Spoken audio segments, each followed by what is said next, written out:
You're spiritually gifted, aren't you? That fire in your soul, that unshakable sense of purpose, it sets you apart, but it also makes you a target. The truth is, those God has chosen to carry his light often wrestle with the heaviest chains in secret. And you felt it, haven't you? The world sees your strength, your faith, your ability to inspire. But behind closed doors, you're fighting battles nobody else can see. Why do spiritually gifted people like you secretly struggle the most?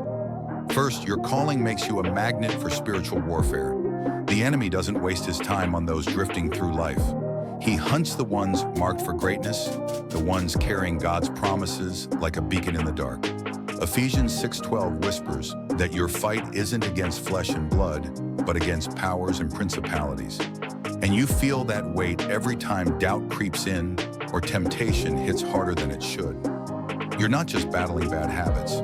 You're standing in a cosmic arena where the stakes are eternal. Yet here's the hidden truth. God allows these struggles to refine you, to burn away anything that isn't built on him. Like gold in a furnace, your faith is being tested, and it hurts because it's meant to. Second, your gift isolates you. You see things others don't, truths that cut through the noise, patterns in the chaos, and it's lonely at that altitude. Jesus himself was misunderstood, even by those closest to him, and John 15:19 warns that the world will hate you because you're not of it. You crave connection, but your spirit rejects shallow ties, leaving you caught between longing for community and knowing most won't understand your path. That isolation can breed despair, whispering lies that you're too different, too broken, too alone. But God doesn't call you to fit in. He calls you to stand out, even when it stings. Third, your sensitivity to the spiritual realm amplifies everything. You feel the highs of God's presence like David dancing before the ark. But you also feel the lows, the crushing weight of sin, the sting of rejection, the ache of unanswered prayers. Ecclesiastes 3:11 says God has set eternity in your heart, so you're wired to feel the gap between this world and his kingdom more deeply than most.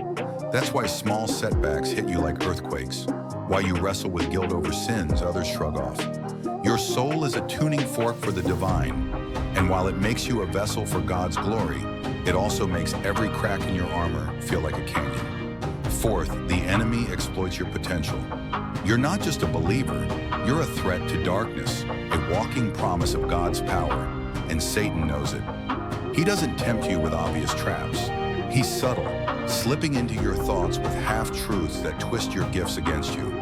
Pride creeps in when you see your impact. Fear holds you back when you sense God's calling you to more.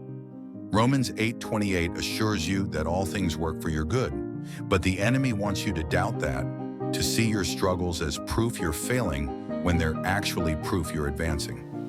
Finally, your struggles are God's invitation to surrender. You want to be strong, to carry the weight of your calling with perfect grace, but God doesn't need your perfection. He wants your heart.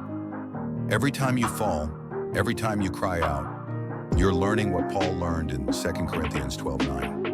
His grace is sufficient, and his power is made perfect in your weakness. The secret no one tells you is that your struggles aren't a sign of defeat. They're the forge where God shapes you into who he's called you to be. So keep fighting, keep praying, keep rising. You're not struggling because you're weak. You're struggling because you're chosen, and God's not done with you yet. Surrender to him and watch how he turns your secret battles into a testimony that shakes the heavens.